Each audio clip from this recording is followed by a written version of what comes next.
First coffee of the day. God, it's been hard today to get somebody to talk to me. I always want to have a new face to start the video, but it hasn't happened this time. Nobody fancies it. And why would they? It's early in the morning and they just got other things to do. Fair enough. I wanted actually them to tell me what it says in this article that has appeared in the paper. It's all about my Ronaldo book. It's in the Abendzeitung paper. It was written in the preview of the Portugal game, and it says that, my very good books have been translated to 23 languages and sold around 1 million copies. No, I don't speak German, but somebody's told me that's what he says. Anyway, it was a nice interview about the book that's come out this month, and is the update of the Cristiano biography, which it's now in German as well. But before that, let's talk about Portugal. It was a difficult game for Portugal, and Roberto Martinez always knew that was going to be the case against a Czech Republic that hasn't got a lot of talent, but are very well organized. So it was a matter to be patient. He talked at the end of the game of the tactics were an important thing yesterday. The formation, that wasn't the important thing yesterday. That what it was required in a game like this was patience and faith in the idea. And eventually, everything came good for Portugal, but it took them a while. Why? Because I feel that with Bruno Fernandes, with Vitinha, with Bernardo Silva, there's a lot of players that want the ball to their feet, and perhaps not so many that run in behind, that open up spaces, that try to find those spaces in behind. So in the first few minutes, Portugal put a lot of crosses in to make Cristiano Ronaldo happy and active, because they've asked Cristiano to be a number 9 mostly. But he lost patience and dropped deeper, which sometimes to link up with the midfield, which didn't really work in my eyes. He needs to stay in that job, but that will be the difficult bit for Roberto to convince him to stay there. In any case, this was, many say, a strange formation with 3 at the back, but the Czech Republic also had 3 at the back, so it was a mirror of that, what Roberto tried to do. But to have Nuno Mendes as the 3rd centre-back, perhaps was a surprise, and with Cancelo on the left-hand side, another surprise.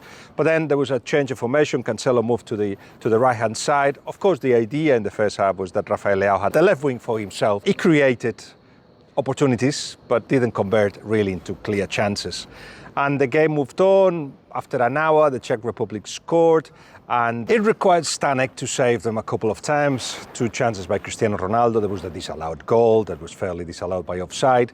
And eventually, Roberto Martinez put Pedro Neto on, who will be assisting for the second goal, and Francisco Conceição, the son of Sergio Conceição, scored. So good substitutions by Roberto, but what happened wasn't by chance. Roberto had a clear idea that the electricity of Pedro Neto and the eye for a goal of Conceição could be important, and it proven to be important. So Roberto was happy because it was the first time in this series of 11 consecutive wins of Portugal, the first time really that they come from behind. It hadn't happened in the friendlies, for instance, against Croatia. So he has seen that faith recompense it, and he has seen patience as well, which has helped the side. Cristiano, not getting used to the fact that he's only a 9 now, and that's his position. And even though they put a lot of crosses in, really he couldn't do a lot. But that's what happens with centre forwards. They play that way. They just cannot do a lot. They have 4 or 5 touches of the ball per half. That's it. And they're supposed to do something with it. The best ones do. And Cristiano, I'm sure, will do at some point. But there was one thing I didn't like at all. It was his behaviour after the second goal, where he ran in front of a Czech goalkeeper and I kind of celebrated in what I consider anti-sporting behaviour. No needed. The guy has had a good game. You should actually just praise him, if anything, for having had a good game and celebrate with humility. A win that is, of course, very important for Portugal. Still a lot to improve. As I said, there is that need for Cristiano to do more, for the space to be used better, but it was a win that was important, and it was the first game of the competition. Didn't like what Cristiano did, though. And that links a little bit with a reading I've done of a part of the updated chapter on Cristiano Ronaldo and his time at Manchester United. So have a listen. At the start of 2022, he went 6 games without scoring, something that had not happened since 2010. In the middle of that barren spell, Cristiano was visibly upset and he was replaced at Brentford with the team 2-0 ahead. He was perplexed and manager Ralf Rangnick consoled him. Ronaldo wanted to stay on as the game was opening up and more chances were being created for United to score. Marcus Rashford, who came on for him, scored the third goal in a 3-1 nil. Players were also surprised by what they were seeing in training. A Ronaldo who performed badly, with his touch frequently deserted him. Less intense than they expected, sure-fused.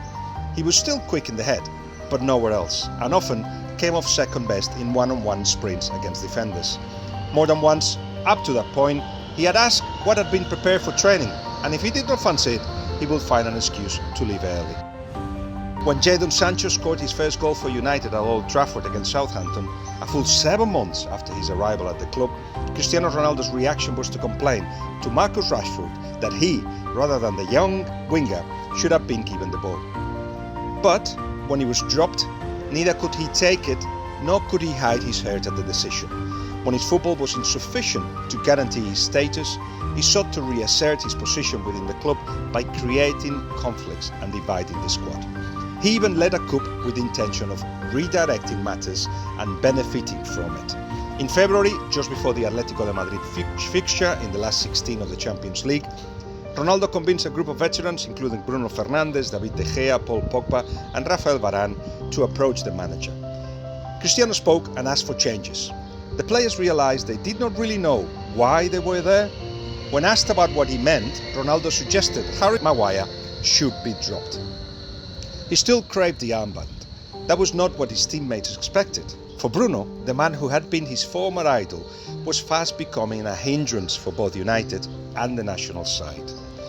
Manchester United were knocked out in the last 16 of the Champions League by Atletico Madrid and finished 6th with the worst points tally in the Premier League era until then.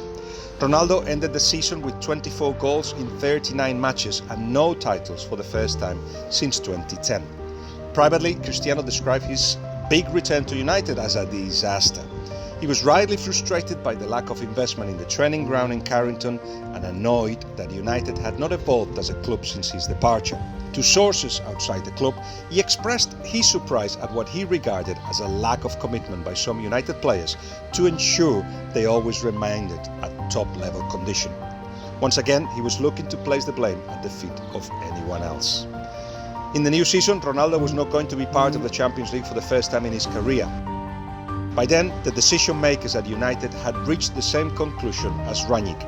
Those who had brought him back were no longer at the club, so the manager chosen, Erik ten Hag, had the decision about Ronaldo's future in his hands.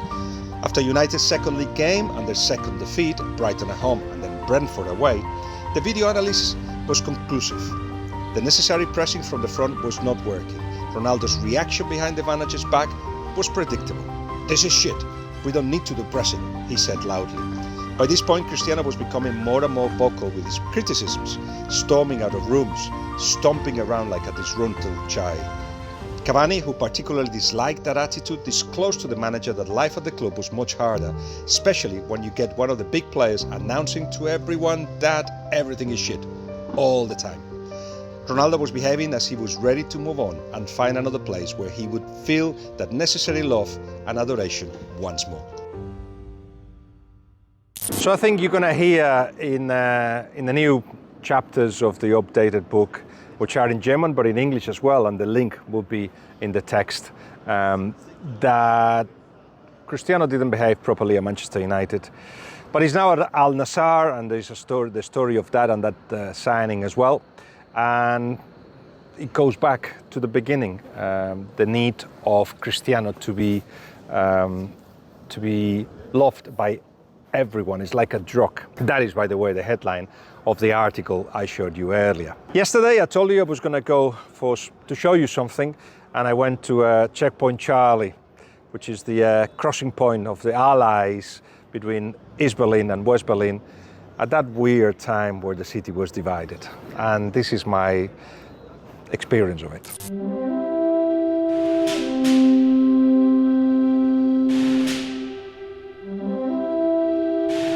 If you have been in this very place just over 30 years ago, it says here, you might have been shot at. You were standing in the border strip that separated the former East and West Berlin, and can you imagine what life must have been like with a 4-meter high wall and an almost 70-meter wide death strip right on your doorstep?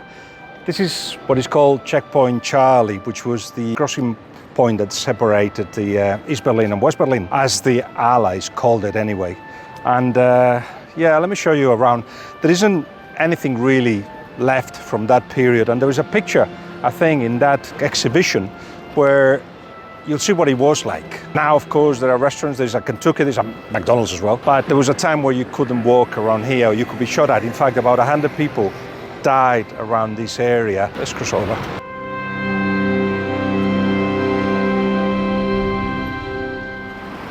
In '61, the East German government asked permission to Russia to build a wall. Not so much a wall first, it was just a wire fence, and then it became a wall. And that was the beginning of the famous Berlin Wall. But right here as well, in '61, you had US tanks and you had Russian tanks facing each other. It was a crisis that was almost took the world again to a world war. Didn't happen, but if you follow me, I'm gonna show you what the place looked like. You must have seen it in some movies. This gets reproduced. As you can see, only armies, both armies being represented here, checking the documents of those that wanted to cross.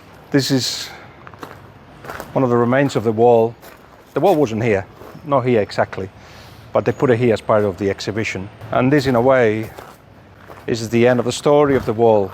In a way, you can see normal people with a drill, just making holes into the whole thing.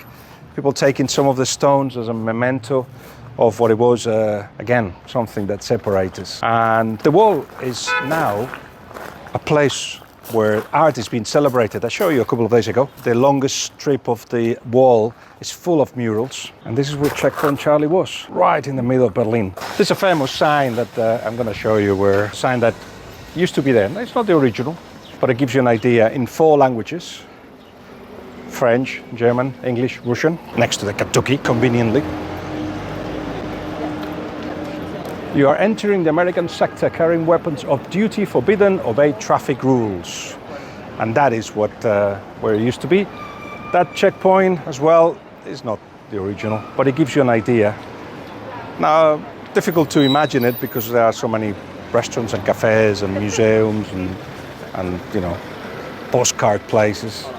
But this crossing was only for Allies, members of the Allies countries, and is now a tourist destination.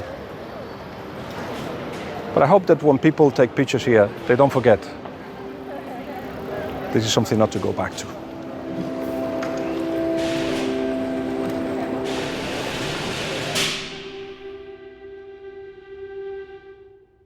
It's now a tourist destination, of course, but it is good that around it you see a lot of photographs and a lot of explanations of what that was, and what a strange time it was, a city divided in 4 districts and eventually by a wall, and there were only places like Checkpoint Charlie where you could actually cross from one side to the other if you had the right documents, and in the case of Checkpoint Charlie, if you were a member of the Allies forces. Strange time. But we heard Mbappé talking about the far right. We've seen the far right advancing. They want to divide us as well. So this is a good reminder that memory should take us the right direction. Memory and analysis that comes from the head and the heart, both things, should tell us, as I've been saying the last few days, that there are more that unite us than divide us, and that love goes a much further way than fear. See you tomorrow.